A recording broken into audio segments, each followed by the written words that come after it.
Good day, ma'am. My name is Mylene P. Caldona, your student from BS BE3 Block 2. So the reason of our study are the expansion of our mind. As a student, because the feasibility study is especially important in teaching Lingayen sales. Because for me, we know how to manage our business someday. So I thank you, ma'am, because if it were for you, we could able to learn what we'll experience selling Lingayen and doing this kind of study and product. The situation that my group resorted in conducting the study was the improper handling of our leader because we when we will revise, he was always gone. And every time we go to school, he is only one who is not there.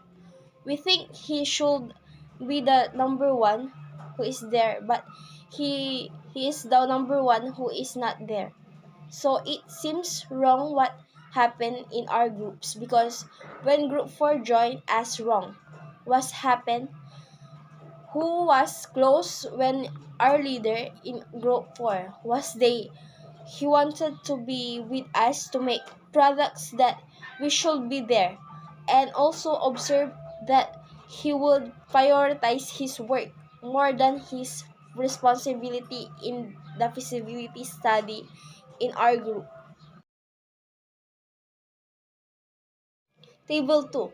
Like any other growth rate calculation, a population growth rate can be computed by taking the current population size and subtracting the previous population size, divided that amount by previous size. Table 3. To make such as frequency distribution table first, write the class interval in one column. Next tally the numbers in each category based on the number of times it appears. Finally write the frequency in the final column. A. Frequency distribution table drawn about it called a grouped frequency distribution table. Table 4.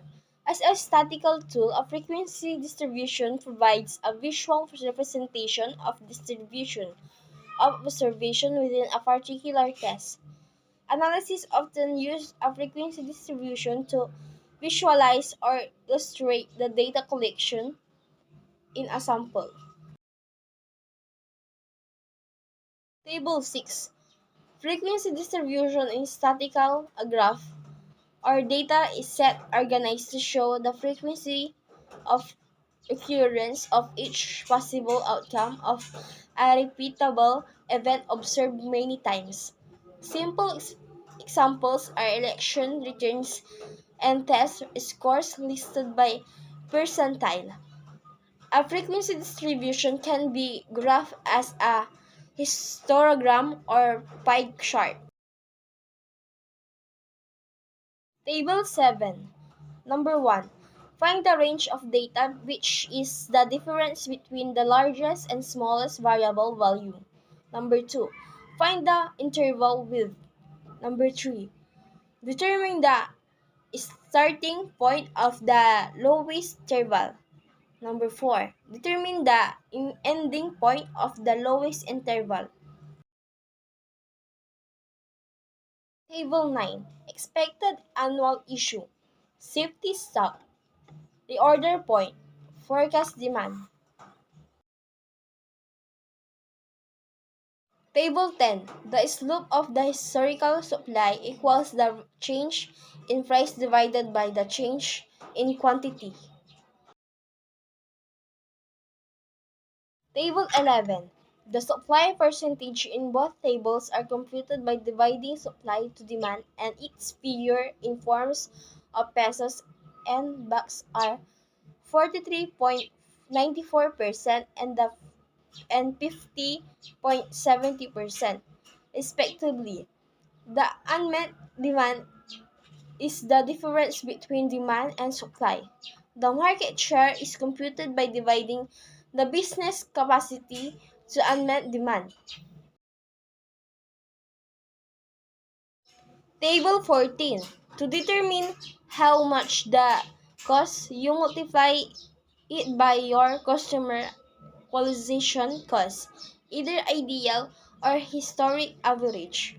So if your average CAC is 10, your planned spend for your conversion goal is 100 for a team with a 10,000 year operation expense. Their marketing budget will therefore be 11,000. Table 15. You can find your projected income by multiplying your total estimate sales by how much you charge for each item you sell. Projected income equals estimated sales dash price of each product or service. Table 20. Add the cost of supplies to the total. If only a portion of supplies will be used, such as 10% of a bottle or of window cleaner, at a general supplies cost of 3 to 5% standard to every bill. This new total will be the total cost of services, and the percent increase of 5 to 10% for profit markup. Table 21. Operation expense equals salaries and wages plus rent expense plus insurance expense plus repairs and maintenance expense plus utilities expense plus travel expense plus supplies expense plus operating expense equals the sum of all operating expense. Revenue. Operating expense equals income from operation. Table 22. Divide the purchase price plus maintenance and operating costs by the number of years of useful life to get the equivalent annual cost. Table 23. Waste disposed was calculated as the sum in tons of one waste received minus waste transported for annual reporting landfills plus 2. Table 24. Divide total utility cost by total business cost to find the decimal portion of utility expense.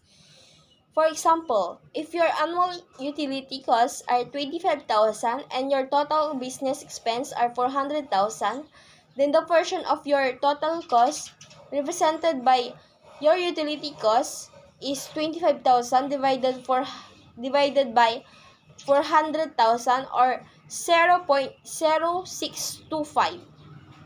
The result of our study is also revised but not too many.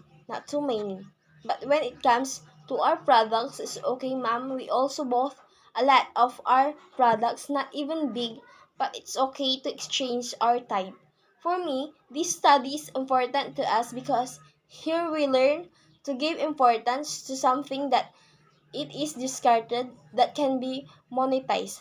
So thank you ma'am dahil binigyan nyo kami ng opportunity at binigyan nyo kami ng time and effort para ituro sa amin ang feasibility study.